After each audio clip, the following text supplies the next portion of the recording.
Um, hey, hey, everybody. What up? What up? How's it going, Brian? Hey, before we get started, though, let's just go ahead. Here comes Cryptoholics. We got Bigfoot in the woods. We got aliens in the sky. We got ghosts in the attics. Here comes Cryptoholics. Fight him, Tupelo.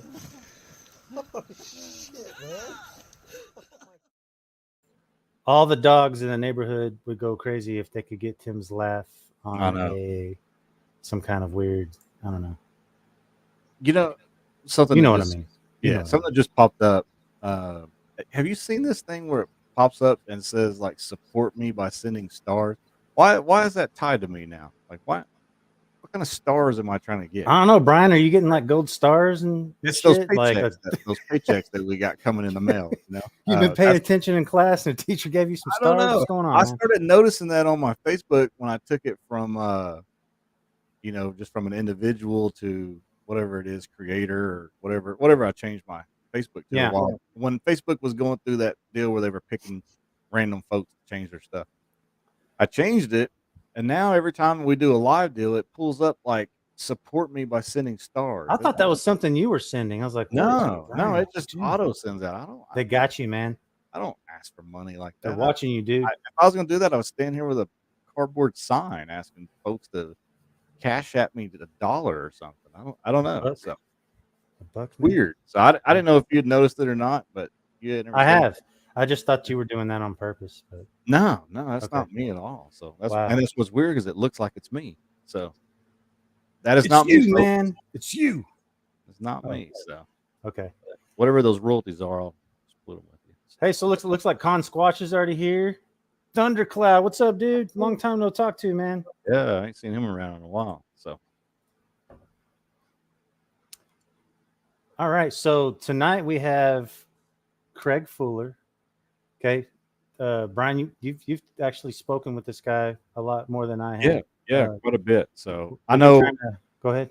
Yeah, I was gonna say, we've talked about this Colorado thing, and and I know, we got some issues there with you getting, schedule and stuff like that. We'll talk Yeah. about that off, but it's just an interesting story that we first caught wind of. What was it, 2 years ago when we were in Houston? We were in League City. League City, yeah, rough Sounds there, like yeah. a city of heroes or something. There's some heroes around here. That's right, and we were there, and that's when we first caught wind of the story and got really interested, and I've chatted with Craig. Craig and I both are not short for words, so Yeah. when we get on the phone, it's an extended time, and Yeah, man. and so there's a lot to talk about, and this is a guy he's not a Bigfoot guy. He's not one of these guys that's out actively pursuing Bigfoot. This guy's just He's not calling himself a researcher or not a investigator or anything of the like. expert or anything like that. He's just a dude that likes to hunt. He likes being out, and he takes hunting very serious. I mean, very serious. It's his way of life, And So so, let's bring him on, man. yeah, let's do this. Let's do it. Bring him on, man. What's up, Craig? Hey, what's going on, guys? How you Hey. doing, man? Doing great. Got that pergola action going on out there in the backyard. I'm liking that, man. Man, don't even talk about that. If you knew the Oh, headache okay. that caused me, that's a honey-do list that's still going. Oh, I hear that. I got some of that going on over here. I know from experience. I used to build pergolas, believe it or not. So, What's up? What's No, up, not much, man. Good seeing y'all. Yeah, you too, man. well, we're glad you finally decided to come on. I know it's sorry about that, clicking that too many times, but I know it's kind of a big deal for you because, like I was saying earlier, you're not really in the Bigfoot community, So Yeah. this is going to be a treat for people that are watching this because a lot of times with these shows, everyone recycles guests, like these certain guests make the rounds and everybody hears the same story and everybody's kind of like already knows the person, right? And so Yeah. for you to come on and tell your story, this is brand new, And so I'm excited. So Well, I appreciate y'all having me on. So, Craig, I know you're an avid hunter. You've you guys have killed some record hunt animals, haven't you? Like, Yeah, my friend actually killed the world record elk. It's about 88, something like that, with a bow. Awesome. And then since then, I mean, we've killed, I say average, big bulls, nothing extraordinary, but that one held the world record for a while. Wow. I saw a picture of that. So that's amazing. I think because we met your buddy, right? Yeah, Todd. Okay. Yeah. Todd is who we met in League City. Now, Todd is Chase's family, right? Uncle. Yeah. Okay. See, I thought so. So it started off with Chase, man. Such a great dude. And then it's, Oh, super guy. Yeah. So cool. That was good family, period. Yeah. Because that was the crazy thing for me because, and Shane may not have this problem, but I have this problem, and we'll just get personal here real quick. But like for me with Bigfoot, like a lot of my family don't support that. They don't back me in that.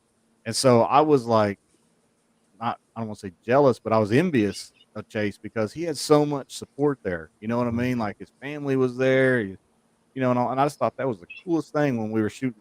He was doing the documentary, and Shane and I were just kind of props on the wall, I guess to say, but we just kind of stood there and looked pretty, and we were eye candy, man. That's right, we were eye candy, yeah. Eye candy. We brought the heavy hitters in for the eye candy. But I just thought it was really cool that his family was there and supporting him and that kind of stuff. Because that's cool.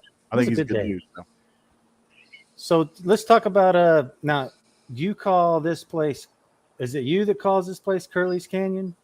Yeah. After that one night, I nicknamed it Curly Canyon. That's what it sounded like. It sounded just like Curly from the Three Stooges. That you want to do you want to backtrack and kind of tell us about like where you don't have to give location or anything, but just where you go hunt? And, yeah. That kind of thing. No, it's I guess you would say it'd be northwestern, Colorado. I don't mind saying the town. It's out of Montrose, Montrose, Colorado. And been hunting there for years. Like, Todd been there, I don't know, 20 something years. And I finally he laid off for a while, and then I finally talked him back into going again. And then ever since then, he probably been going. I think I've been about 15 years. Skipped a couple in between, but about 15 years. Been all in there, Wow. Now this place isn't like, just to kind of set the scene, like this is pretty remote, right? Locals don't go there. Okay. I'll leave it at that. Meaning that it's not that it's so far out mileage wise. It's just so vertical, up and down to even try to, they just avoid it. They'll stay on about the top shelf, top two. Past that, they don't even consider it. It's just too. Wow. I mean, they're down there, but if you get something, you can just plan on 3 days of getting it out. It's rough. Yeah, I just want to make sure everybody understands the geography to this thing, because it's a rough go. So it's a rough go of it. Oh yeah, Cone Squash. So what's the? I mean, you to base camp. What was you guys talking about? Like hours to hike up. Well, what it is, our base camp is actually up top. The road is divided into two sides. One is which I'd almost give away, so I'm not going to do that. But anyway, our base camp is actually up top because we go with more than one person. We have friends that usually go, but it's only me and Todd that are even willing to go down in there. So our base is up top, but I like to fish. I go for the fishing more than I do I don't even really go elk hunt. I go to fish. But so unfortunately, all the great fishing is down there. That's where you got to go to get to them. And when I go up there, it's kind of my hard reset, just away from these refineries and plants or whatever. So for me, it's really just I go down in there just to camp and fish, really. Peace, right? Yeah, that's it. Nice. Super peaceful. Yeah. And then plus the whole time you're there, you're seeing, bears, elk screaming at each other everywhere. It's awesome. So wildlife is abundant and kicking out there everywhere you go, huh? Everywhere. Okay. So when was the first instance of that you thought, okay, this is weird? Well, just to back up. So all the years that we've been there, and I told Brian, I haven't seen, not even there, my whole life, I've been in the woods thousands of hours. Like it's cost me marriages. I mean, that's how much I hunted, you know. Yeah. And I've never seen Said so that much in as plural.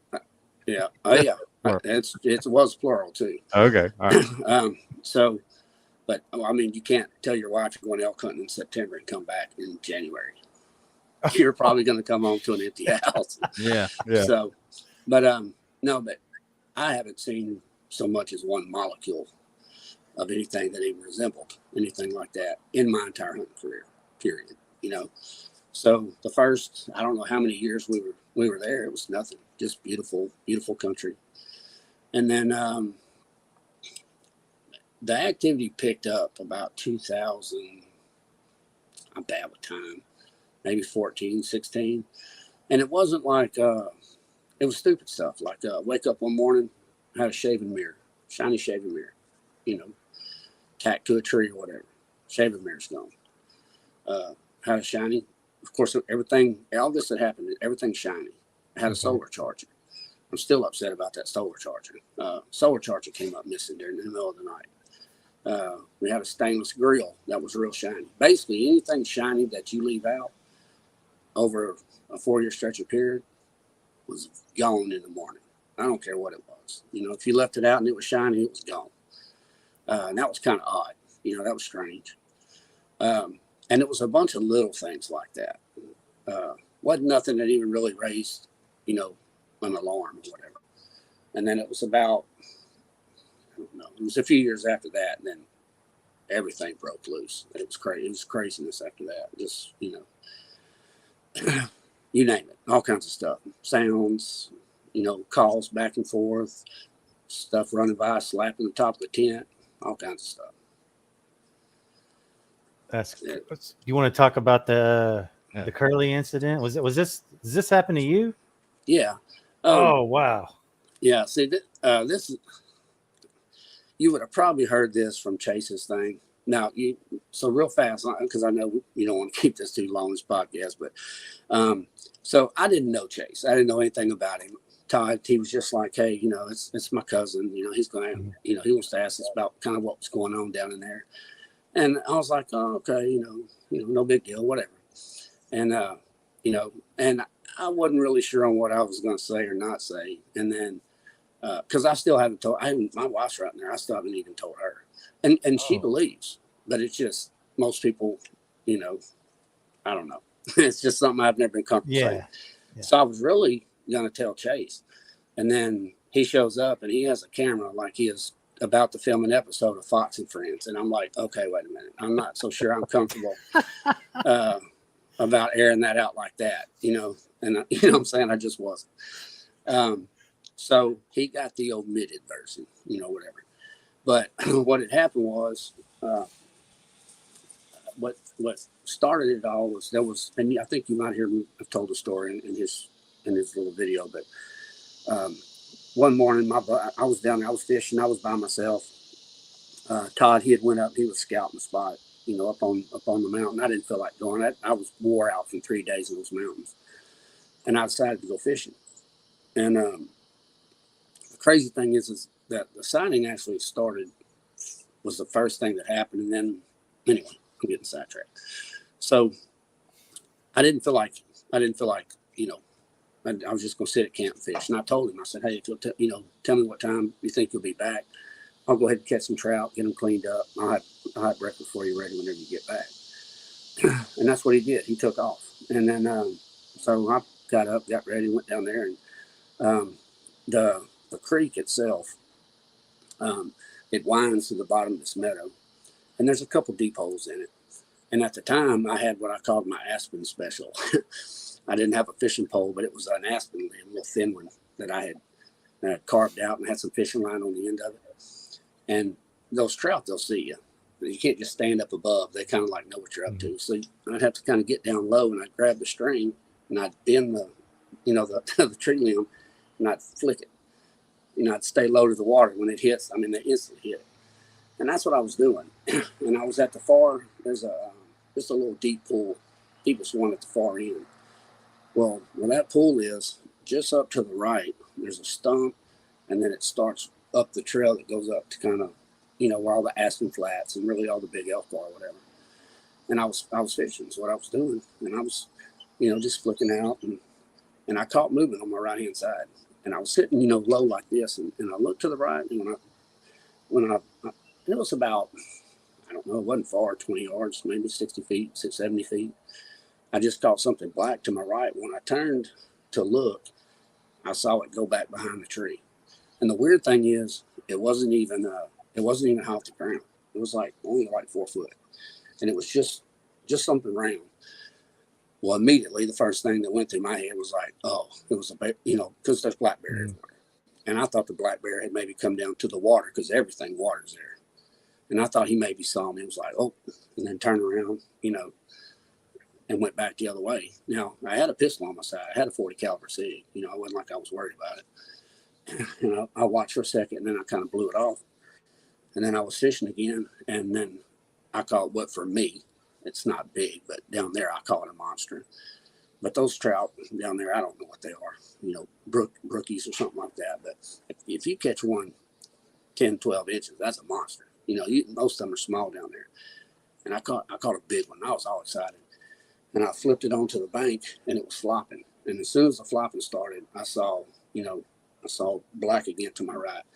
And I just slightly turned to look. There wasn't any question. It didn't lean back in at that time. It was looking right at me, And I froze for a second. Like I said, I think I've shared the picture, with Brian. I think he has it. But oh yeah, I froze for a second, and when I looked at it, the best way I can explain this is was a Aborigines face from Australia. It's the best way I can explain it. It didn't look like an ape. It didn't look like an animal. It straight up looked like an Aborigine from Australia. Like this guy right here. That's it right there. Now, make sure everyone understands that this is just a representation. This isn't Craig's. I know, and that's something. Yeah, you do have to. You have to be clear that next thing you know, you'll have people out picketing in front of your house saying that you stole some stuff. Yeah, this is just something you found. This picture is a representation of. There you go. The similarity of what Craig saw with his own eyes. Yeah. There you go. And the crazy thing about it is, which I was actually glad to hear this, but Brian said it is almost exactly what he saw also on his side. So, yeah, real quick, and I'll tell you. So in my sighting in 2018, Tim Autry, our good friend who does the little intro song that we make fun of for his little music that he put together that he didn't think we'd ever turn into a song and make it our intro. But Shane, that's just the punishment for being friends with Shane is if you send him something, he's probably going to use it. And I sent this picture to Tim with no words. And Tim was like, that looks a lot like what we saw. Wow. And I said, yeah, I said, it really does. So that's the best, I guess, representation that I've seen of what I saw. Good example, right? Yeah. The only thing that it's a little different for me, and it's probably because the distance for me was I could not see any of the white around the eyes. That was the only thing different. So, but yeah, so yeah. I'm not going to say I saw the whites of the eyes, but what got me was I'm not saying it was this hair, but I'm talking about the facial, the brow, the head, the nose, that Aboriginal nose, the wide cheekbones. I mean, that just, it stood out, and it wasn't giant. I say giant compared to, it was, I don't know, it looked maybe basketball, maybe a little smaller size. It was still large, but it was intently staring at either me or that trout, and then it just slipped back and then vanished. And I was almost glad I saw it for a second, because then I was like, okay, now this is all making sense. Like, we have some guy that's down in this mountain, because there's a lot of people that go off grid up there, and I'm thinking, well, that would explain the solar charger, that would explain the shaving mirror, that would explain, the grill missing. It's stuff that people would use. So it made sense, for a second. And then I started thinking about my friends, my black friends, Marco and Tyree and all them. And then I went, I couldn't pay one of those to come in the mountains where they knew there was bears. They're not coming. They're just not. You know what I'm saying? They're just not going to do it. Yeah. And I'm like, wait a minute. I'm like, I'm like, there is no way, man. That because I started thinking, this they ran by the tent at whatever time in the morning with Todd and his girlfriend in there slapping the tent. This is during elk season in bear country, and he's got a pistol. You'd have to be crazy to do that. Yeah. So I was like, oh no, man, that can't be what that is. And then you sit there and you question yourself, so I was like, man, I got to go see what that is, So I actually tossed the fish back in. And so I just grabbed the pistol, cocked it back, and, I looked like I was trying to clear a building going around that tree. I was, just kind of, I was ready. And still kind of unsure. And so when you round the tree, as soon as you go around, it's just a straight, I don't know, 45, 50-degree incline, just straight up till it hits the aspen flats. And I was actually going around because what I saw was low. I was looking low. And as soon as I round the tree, when that trail goes up, and it's open, this is not a brush trail. You can see from the bottom to the top. As soon as I went around, I caught movement up above me. And as soon as I turned to look, I'm not talking about the Patty. Like in the video, you see Patty do this and look back. It didn't do that. First, when I looked up, best way I can explain is vapor lock. I went up, like I just froze, and it recognized I was behind it. I saw it. It went like this. When I say it audibly heard me, it just barely, like it heard me come up the trail. And then as soon as it did, it dropped down on all fours and did the best way I can explain it is if you ever go on YouTube and watch a chimpanzee run off, they don't run straight. They have kind of a sideways gallop. And then it galloped about six strides, boom, boom, boom to get, some distance. And then there's one little about, where it stopped was about 50 yards, maybe 60. Where that trail goes up, there's just a little plateau of dirt. I don't know. Usually when we're going up there, we'll sit on it to rest. And it got right to that. It stopped, stood up, and turned, looked right at me, and then turned and just melted off into the aspen flat. But didn't have a care in the world. Could have cared less that I was there. Like, you can't follow me. Oblivious to the fact that I was even there. As far as I might as well have been a rat, But the thing that actually froze me. I remember the first thing that went through my head.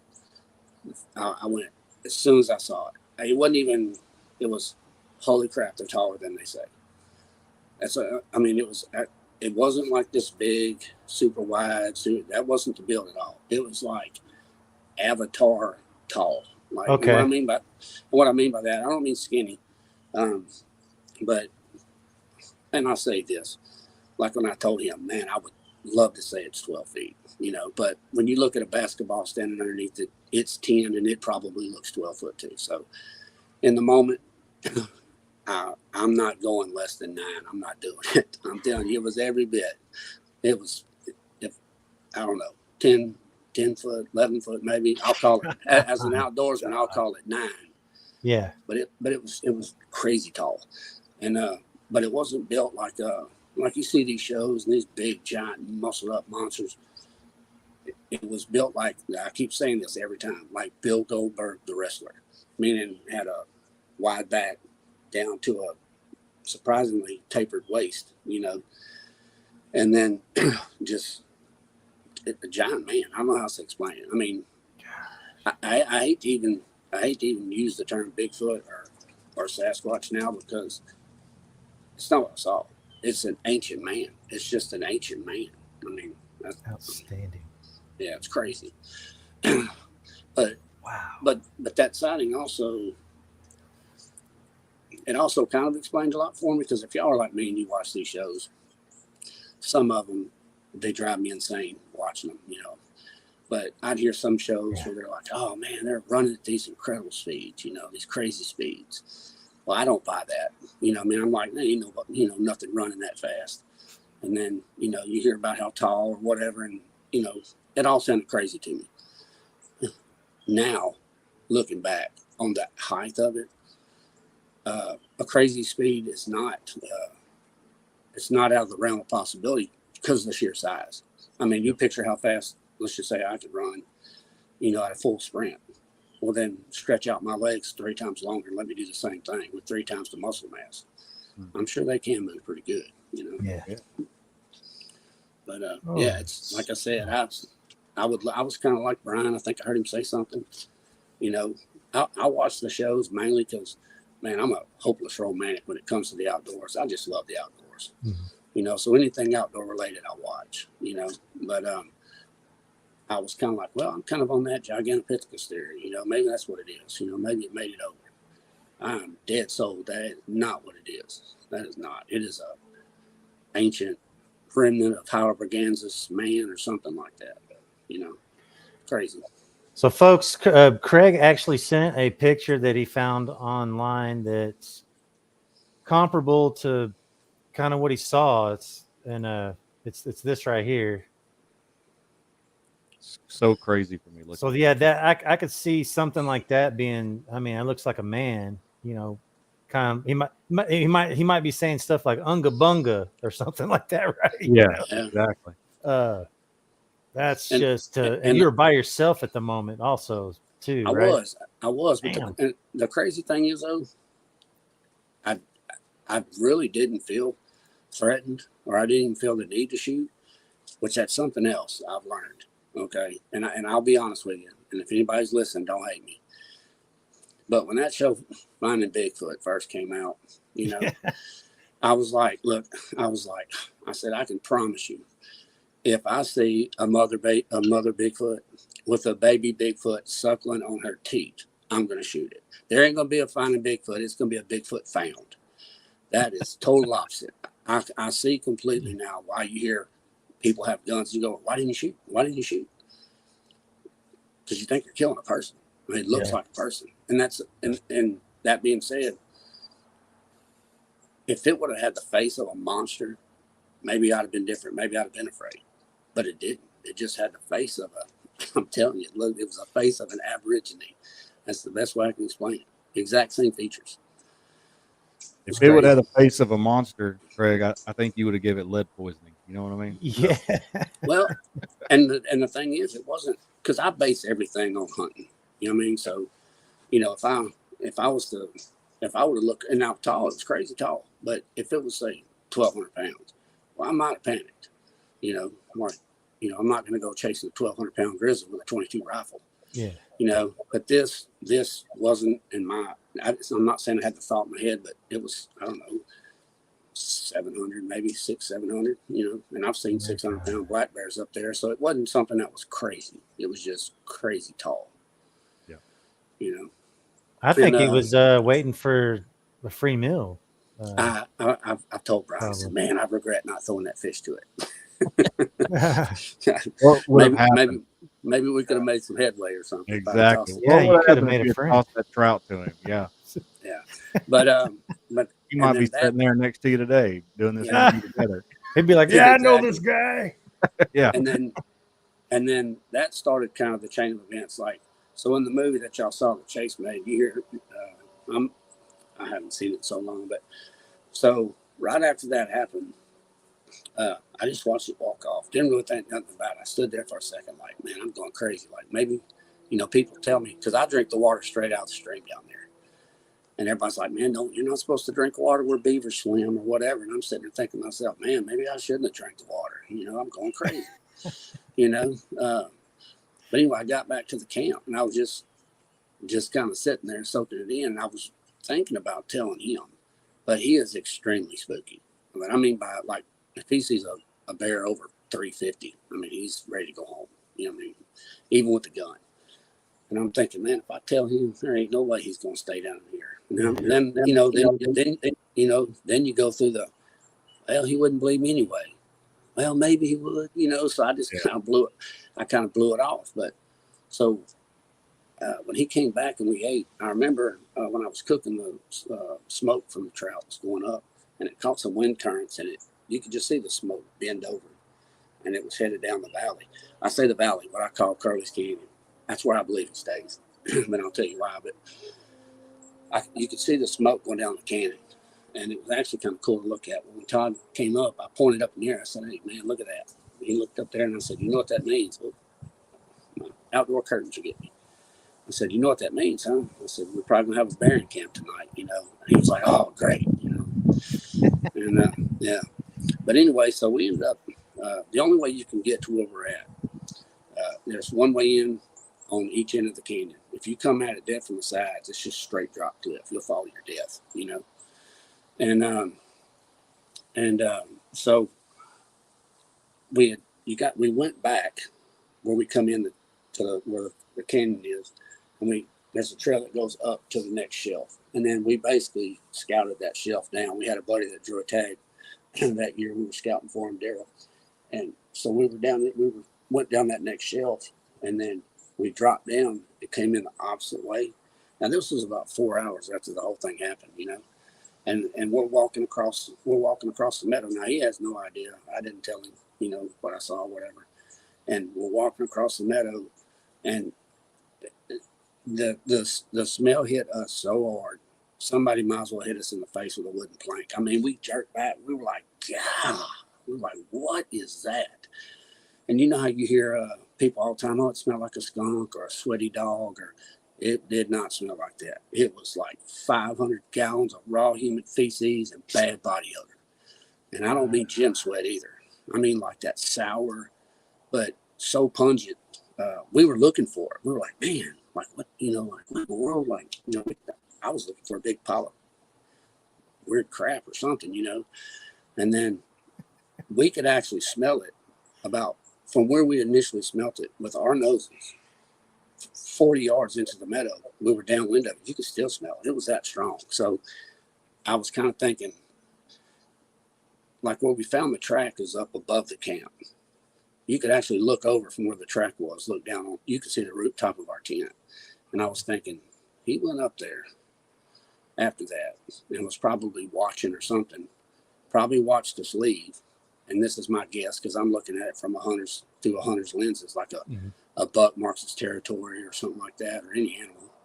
I feel like he maybe came back down on the edge of that meadow, because where the smell was is where the trail comes out.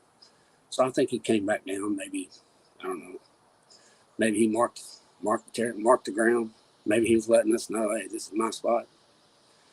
But I mean, we've been back. He's, you know, never messed with us or anything. But and then that's when it was I think the very next year.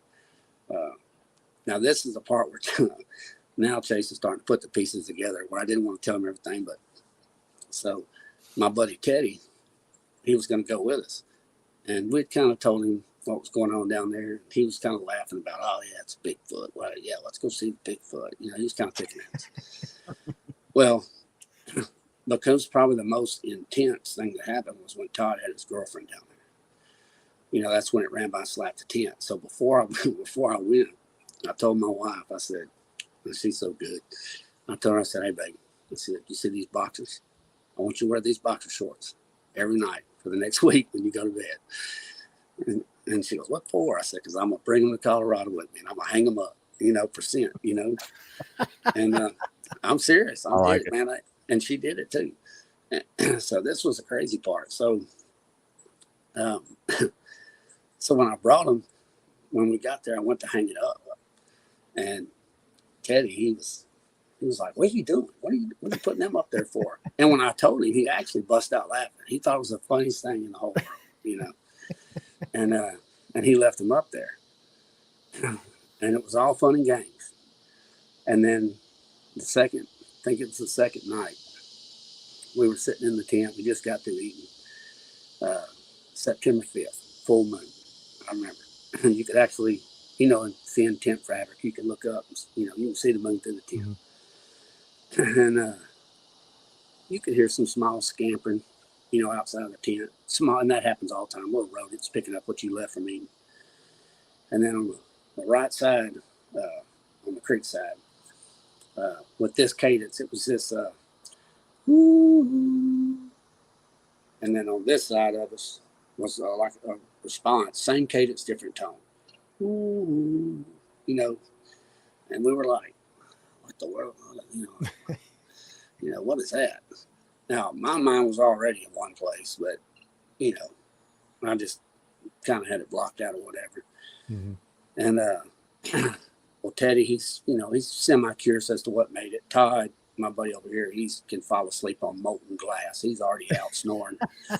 And so anyway, the way we had the tent, it was on a slight slope. And, that tent fabric is kind of slick on the bottom. And then your sleeping bag is slick. Well, I had slowly started, moving, kind of gradually sliding to the edge of the tent. Well, I'm stuck between these two yahoos, and I'm all cramped up, and I need to stretch, and I was like, man, I got to stretch, But I was hearing something outside the tent, and I was like, man, I'm going to stretch my foot outside on this fabric, and a bear's going to clamp onto my foot or something, I'd already had it in my head anyway, Never thought this would happen. But anyway, finally I couldn't take it, and I was like, man, so I stretched my leg out, as far as I could, and it pressed about this far out of the tent. I mean, no sooner than that tent fabric got tight. I mean, hard, whack! And it sounded just like this. Woo, woo, woo, woo, woo, woo, crash, through the creek, crash, back up the other side. I jerked my foot in, and the funny thing is, all of our pistols have tritium sights. So even with no light, you can see the dots. Man, when that thing, whatever, hit my foot and it made that woo, woo, woo, woo, you should have seen, all you could see was tritium dots doing this. We were about to kill each other. Everybody's screaming, and it got Todd up out of a dead sleep, and I actually started laughing. And he's like, what in the hell was that? I said, I don't know. I guess Curly from the Three Stooges, because it sounded just like him. And that's where we give him the nickname Curly. I love that, man. That's great. Yeah. So God. Yeah, it's crazy. But you'd have to see, and I really want y'all to go see it, because I don't know what Ape Canyon looks like, but if there's one spot on this planet that something could hide, and not just hide, that you could get, I truly believe, a photo of, it's this canyon. And the reason I say that is if you can picture, if y'all can watch my fingers, let's just say this is the top of, the very top of the canyon. Well, it goes down like this. It'll hit a shelf, then goes down, and it does this on the way down the mountain. But then when it reaches a certain point at the bottom, it just goes. It is a vertical drop straight down for, I don't know, 2 miles, I guess, 2 straight miles. Ooh, man. There's only one way in, only one way out. And I've only been a short distance up in there. But like, even right at the meadow, there's a massive cave on the left. It's narrow, but it's super tall. I've never shined in there, even looked to see, but that whole place is scattered with them, and ever since this has happened, I don't know. It's the only really logical place that makes sense. I mean, because nobody goes in there. I mean, and dead serious, in the 15 years I've been there, I've never seen another foot track that didn't belong to us. Never seen another person. It's crazy. That is insane. And it's totally different when you get down there. It's like a ecosystem inside of an ecosystem. It's weird. Yeah. Now, you guys did find a footprint, right? You said up above the tent. So, yeah. Well, see, that was the second part of the foot slap story.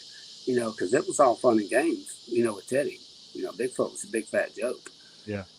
And then it rained that night, and that's when we went. You got to go up. There's this big stone monolith. It goes by the trail. You got to kind of go up and go around. And when we were walking down the trail, we saw something like, what is that? Just kind of blew it off. And when I say this, the footprint itself bothered me more than the sighting did, and I'll tell you why. So whenever we saw the track, at first you couldn't really tell what it was, and then we went up, I don't know, maybe 5 feet, and then just pristine, pristine in the mud. And of course, Todd was going to take a picture at the time, and now my phone was still at the camp. Well, because there's no signal at all in there, if you don't put your phone in like airplane mode, it's steadily searching, and it'll wear your battery down really quick, you know. So he went to pull out his phone, and the power was on, but it wouldn't power the camera. And I was like, oh, and here we go. That's exactly, here we are, just another Bigfoot story, you know. Yeah. You know, saw something, couldn't get a picture, you know, and I was so mad at Teddy, we ended up covering it up. We ran back down there and to get my camera. And then whenever we came back up, you know, it was like, hey, man, come look at this. You know, come look. I can promise you, when Teddy got back in that camp, he jumped up in that tree and pulled down those those boxers I had hung up there with that scent on it and threw them in the fire. And I started laughing at him. I was like, yeah. I said, what you burning those for? What you getting rid of that scent for? Yeah, I was like, it ain't no joke. But the track was the track messed. I know it sounds stupid, but it messed me up more than almost seeing it did, because I don't know. You know, you kind of, I don't know. I guess the first time I thought it was crazy. You know, like, man, there ain't no way I really saw that. You know, and all that track deal was verified. You know, what did that track look like, Craig? What was the toe situation on that? It wasn't so much the toe that really caught me. Now it did have what I hear people say a divergent toe. It was a right foot. Okay. The big toe did go out. It was, I'm not saying it was crazy out, but it did. It was noticeable it went out. But the thing that I noticed most about the foot is everything was in line. And what I mean by that is it did have a rear, just if you can imagine why I'm showing you my hands. It was about 16 inches long, 16, 18, but it had a center back pad. But you know, like our foot has the arch on the side. Well, it didn't do that. It went from the center straight. It went in, but it went straight up, then to the top pad. Everything was in line. It was straight line. Wow. It didn't even. It was kind of. It was really odd because I mean I know I've seen people's tracks, but it wasn't. It was different. It wasn't even like. It was different. Everything, which kind of made sense because it was. I guess that would be how they would distribute that much weight. Everything's, you know, center mass. And then that was the only good print. And then it made a slight turn, and then it went up top. And now there is a small pond up top. I don't know. I don't know what it was doing. There's so much game. Yeah. And I will say this particular year, there's one thing that I did notice, and I don't know what they're called, but there was some kind of red, yellow berries, something like that were all over. They're all over down there. You know, I don't know if they're edible or not. Like I said, I'm not familiar with Colorado fauna or whatever, but you know, some type of berry. Hell, they might even see you guys, not to say they're going to eat you, but they might see you guys as like a seasonal food source. Hey, these people are going to come in and take from the land and make other cool stuff that we can eat or whatever, you know? Yeah. And or even like opportunists like the mirror and the grill, stuff like that. They're just coming to see what maybe they can steal from you this time. So yeah, and it really, and I just because of work, I ended up going to work. I load all the barges and ships at the Exxon chemical plant here in Beaumont, and when I got hired on, you know, working out that plant, I just haven't had time to go back to Colorado. But it is absolutely set up for trap, you know, game cameras. The reason I say that is if you can imagine a bowl that you eat at like cereal, turn it upside down on your table, that dome shape, you know. Well, that's kind of how that mountain is, and it's all cliff face around it, and then there's a big trail that comes down, and then makes a big right turn around it. And to the left, it's just a drop off to your death. So literally everything coming from up top, down the canyon, headed that direction has to pass within probably a 500 wide yard corridor. Everything goes through there, you know. That's an excellent comment there. Somebody says you can question what you think you saw, but a good print after the sighting makes it harder to doubt yourself. I agree with that too. So Yeah, and and like of course, I had a friend of mine tell me, said, "Oh man, that's probably somebody person that put that track down there." And I was totally honest. I was totally honest when I told him this. I said, "I'll be honest with you. If a person went down there where we go to fake a track, I'm more interested in him than I am Bigfoot. You would have to be a crazy person Yeah. to go down there and do that. And Because it's come so by and slap you on the foot in the middle, Yeah.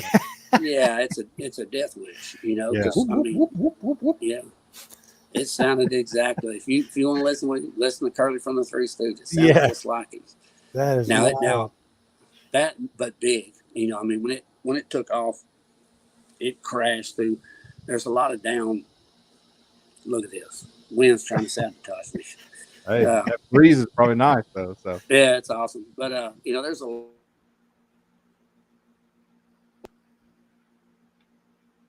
lost him for a minute. Yeah. You went mute on us, Craig. Oh, I don't think he can hear us. on the up note, same thing on the other end coming in. That's the thing. Everything, there's three bottlenecks. Anything that comes in and out of there has to come three directions, and they're not wide either. Both of the canyons aren't, but I don't know, 200 yards wide on each end. It's just a straight vertical wall. So anything in there, it seems like it would be a no-brainer to get a picture. But Yeah. I've got my own theory. I've got my own theories on pictures. So and I know you said that you didn't tell it's Todd, right? Your buddy that goes with you. Yeah, I didn't tell him. And I know when you say, hey, I saw this thing and I didn't say anything to Todd, don't beat yourself up about that, because when Tim and I saw ours, I didn't tell Shane for what was it, 4 days? Shane, when I finally I guess so. Yeah, it was definitely the week after. Yeah, it was 3 or 4 days later. Tim and I didn't tell anybody. We had the long 4.5-hour drive back, and matter of fact, I refused to even talk about it for the whole 4.5-hour drive back. He kept trying to talk about what we saw, and I was like, man, I'm not going to talk about it. We're not going to discuss it or anything. And I avoided him the next day. And then I think it was like on a Tuesday or Wednesday, I ended up calling Tim and was like, "Hey, what do you think you saw?" And when he said what he saw, he goes, "You know what we saw?" Okay, I said, we need to call Shane and the guys and let them know. And so we did a little group call, and I said, "Hey, this is what happened to us," because most of the guys were there that weekend. Everybody went home on a Sunday, and Tim and I were staying one more night and going home Monday. And so whenever it all went down, it was really just a few hours after everybody left, and we went into a whole new area that we had not been, running around in or anything like that. And so I don't know. So I get why you didn't say it. And so I know for some people they think, oh man, that's weird that you won't tell somebody, but it's not weird, because you're processing it. You know what I mean? Because you're seeing something that doesn't exist, and it can be overwhelming. So we were both dropping each other nuggets of information without saying it. Like whenever he told, when he told me that happened, the way it happened, he actually told me, he was like, "Hey man, are you and your wife still?" Oh, that reminds me to remind you about the sleeping bag. So me and my wife that next year, we're going to go. We vacationed the year before. Anyway, she wanted to go see where we elk hunted. And I was like, "I'm not sure you want to go down in there, But she was dead set on going, and she made it too. I was proud of her. But Todd calls me, and he's like, "Hey, are y'all still coming up here?" And I said, "Yeah." She was wanting to see where we camped and fish or whatever. And he said, "Would you do me a favor?" I said, "Would you go down? When you go in that canyon, would you get all my stuff for me?" And I went, "Get all your stuff? What are you talking about? Get all your stuff?" They said, "Well, man, I left my tent, my heater, and this and that and whatever." And you have to know my buddy. Not picking on him. He is the biggest tightwad on the planet. He don't leave nothing for nobody, And so I asked him, I said, "Why's your stuff down there?" Well, he gave me this, this excuse, and Denise was afraid of bears and blah, blah, blah. And, anyway, I said, "Okay, well, I'll go get it." Well, when I go to head down there, it looked like a car crashed. I'm talking about Torn caps, up. bow releases, hats, socks, everything but his body was laying on that trail from the top to the bottom. I mean, everything. He had stuff scattered from top to bottom. And I looked at my wife and I said, he got spooked. I said, I know him too well. He got spooked. Something spooked him bad, you know. And I said, he is afraid of bears, you know. I said, but he got spooked. So anyway, so me and my wife go in there and we fish or whatever. And so, you know, we keep all our stuff in a cave, a little small cave that's there. So we set out the tent, the sleeping bag, or whatever, and we caught some fish. You know, just had a good old time. And now the sleeping bag that we wrestled in, okay, my sleeping bag. We just call it I wrestling. was wondering how you was going to describe it. Yeah, I was waiting on it. All right. yeah. It was arm wrestling, right? It was arm That's wrestling, right. Craig. Yeah. So anyway, you know, I rolled it up as always and put it up. Didn't think nothing about it. Very next year, Todd's like, he's like, hey man, what the hell happened to your sleeping bag? And I was like, what are you talking about? He goes, dude, your sleeping bag there's hair all in it. He goes, it looks like a bear has camped out inside your sleeping bag. And I was like, what? And he goes, did you put it in that cave? I said, yes, I rolled it up. It was tied. He goes, dude, you got hair all in it. He said, I rolled it back up and put it in the cave. He goes, there's hair all in it. So now it's still there. That's why I can't wait till we go. It's still there. He rolled it back up and put it in that cage. So it's full of hair. Whatever that hair is, it's full of it. It's still there right now.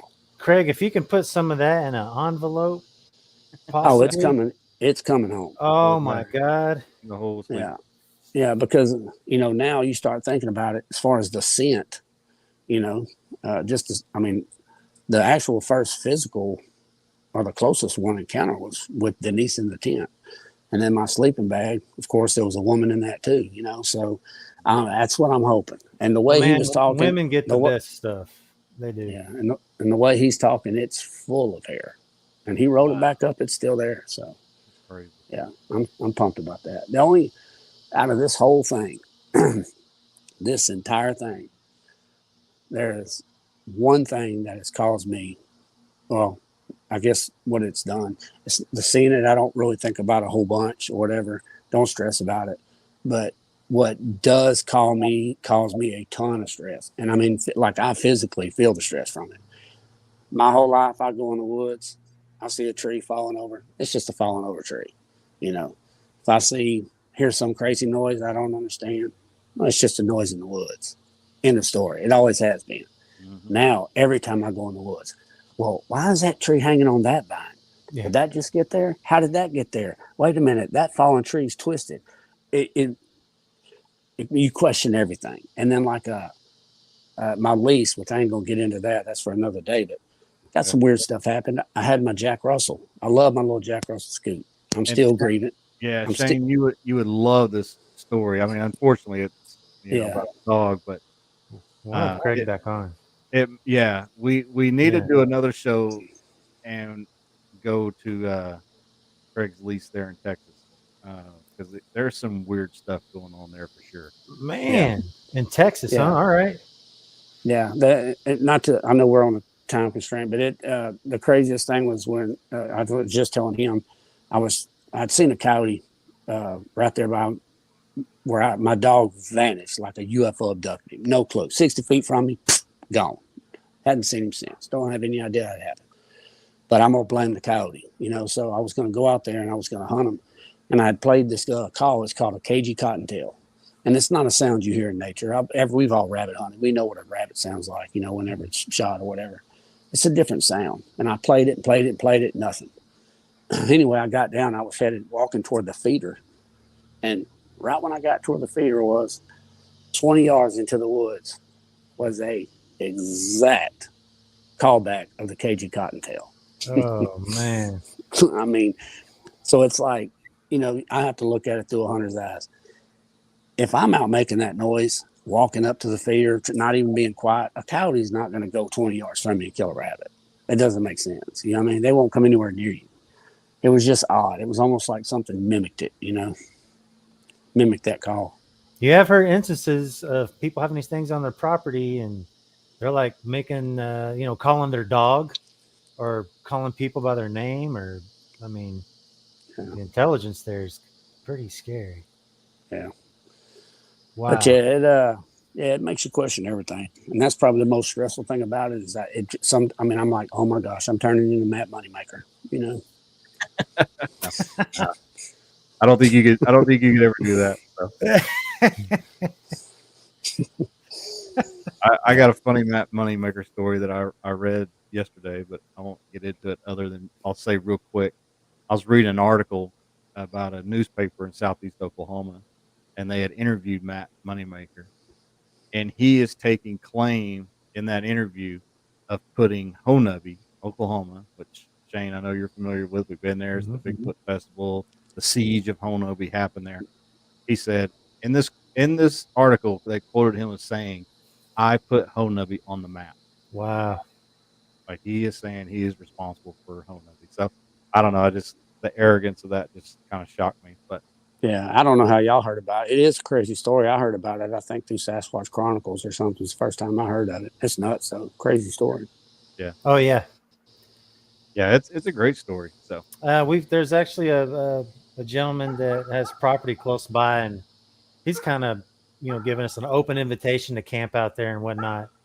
Yep. And his dad had previously owned the property, and one of these things tried to get into his dad's trailer, like his little house. Right at the bathroom. Ripped the whole wall off. It's still there. We got to see the ripped hole and everything. And his dad called the sheriff, and the sheriff called Moneymaker.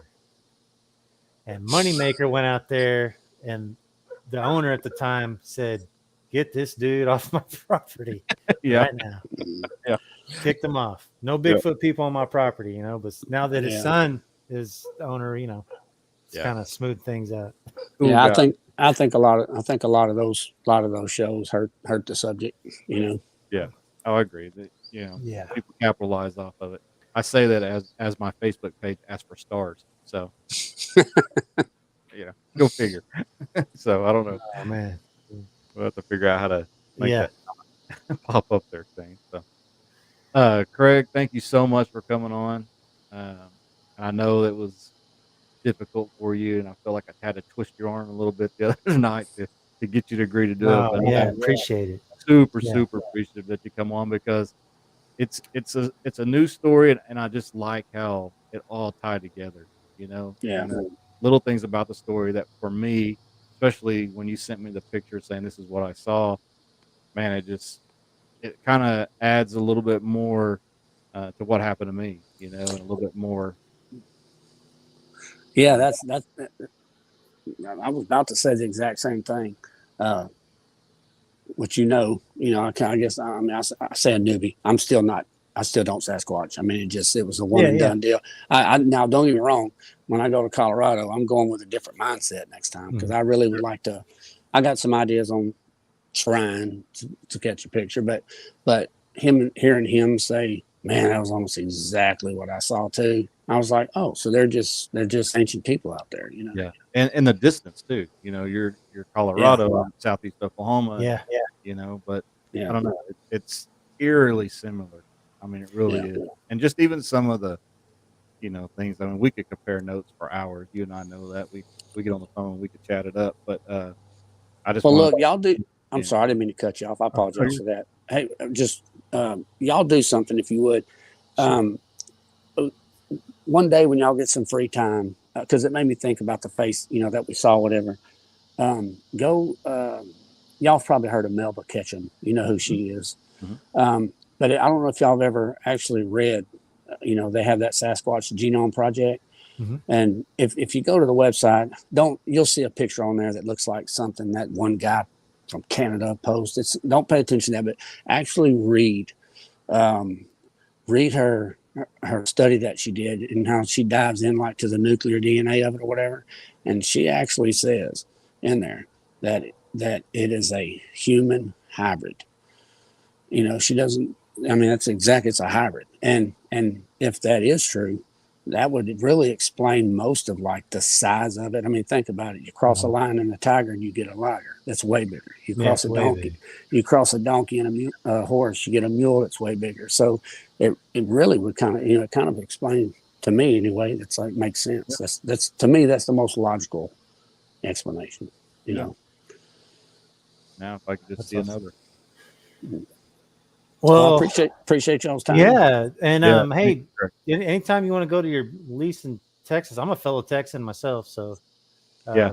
And of course, Brian, he'll jump. He's down like 4 flats, as he always says. Down like 4 flats on a Cadillac. Yep. On a Cadillac. Yeah.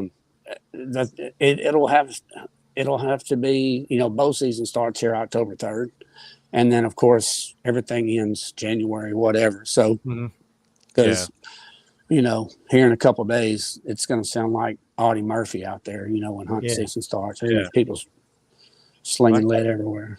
I could go for some colder weather. That's me. Yeah, I live here, but I hate the heat, man. I was born for the mountains. I can't stand it down here. But it's home. All right, man. Well, I appreciate it, and I'll holler at you tomorrow. So, okay, y'all have a good day. Yeah. All right. Thanks, Greg. Thanks, man. Yeah. Man, I told you it's a great story.